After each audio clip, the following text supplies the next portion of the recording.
Let's talk about our relationship with our bodies. Because for so many of us, it feels less like a home and more like, well, a constant renovation project. That fixer-upper that is never, ever quite finished. But what if we just totally flipped that idea on its head? What if we started seeing our body not as some project to be managed, but as the actual home our soul lives in? I mean, really think about it for a second. Are you spending your days trying to tweak this, shrink back, and polish something else? Do you lie awake at night running a tally of everything you ate? It's this exhausting, endless cycle where we tell ourselves, if I just fix this one last thing, then I'll finally be happy. But honestly, it's a war fought against ourselves, and it's a war you can never really win. And this lays out the two mindsets just perfectly. On one side, you got the renovation project. You're the manager. You're trying to control, tweak, and manage an object. But on the other side, you're a resident in your soul's home. You're free to experience things, to move, to groove, and to actually live. The whole goal here is to shift from being the manager to being the resident. So let's dig into why this endless renovation mindset is so damaging, and why the most common advice we hear, the stuff, why it usually falls completely flat, right? I mean, when you are in a state of just not liking your body, being told to just love it can feel absolutely impossible. It's almost insulting. It completely dismisses the real struggle and can leave you feeling like, great, now I'm failing at self-love too. The truth is, we need a much more practical, a much more real starting point. And here is a really critical piece of the puzzle. Fat is not an actual feeling. When we say, oh, I feel so fat today, we're often using that phrase as a stand-in, a kind of shorthand for other, much more complicated emotions that are just harder to pin down.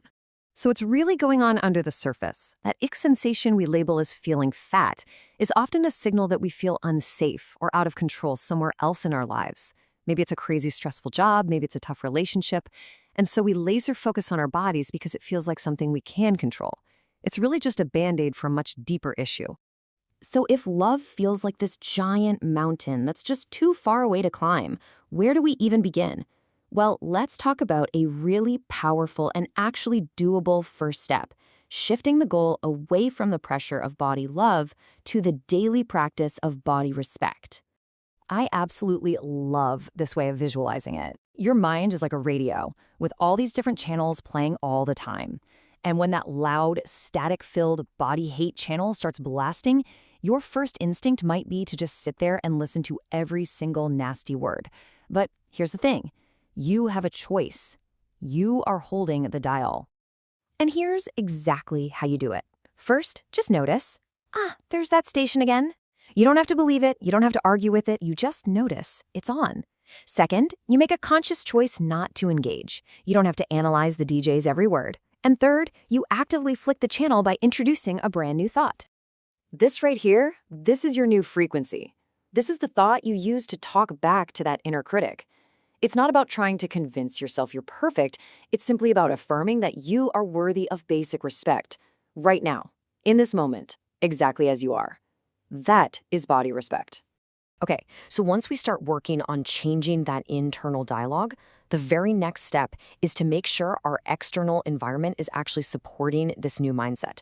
So let's talk about how to cleanse the physical spaces around you. We have got to stop using food and exercise as weapons against ourselves. That whole no pain, no gain thing, it keeps your nervous system in a constant state of fight or flight. The big shift is moving over to the enjoyment zone. Move your body because it feels good to move. Go for a walk to feel alive. Dance around your kitchen because it's fun. It's simple. You naturally take better care of things you actually enjoy. Your closet can be a source of daily judgment without you even realizing it. Those goal jeans you're holding on to, every single time you see them, they can trigger this little microdose of stress in your brain, a quiet little whisper that says you are somehow not enough right now. So here is a fantastically simple and practical tool. It's called the sit-down test. When you're trying on clothes, whether you're shopping or cleaning out your closet, don't just stand there in front of the mirror. Sit down. Ask yourself, can I breathe deeply? Can I move without feeling like I'm in a straitjacket? If the answer is no, it does not get to live in your closet. Your clothes need to fit your body, not the other way around. All right, finally, let's talk about what to do in those really tough moments, when the inner critic gets super loud and just feels overwhelming. This is all about creating a radical act of safety for yourself. We all have those moments, right? The self-doubt is just screaming, the anxiety is through the roof, and no amount of logic is cutting through the noise.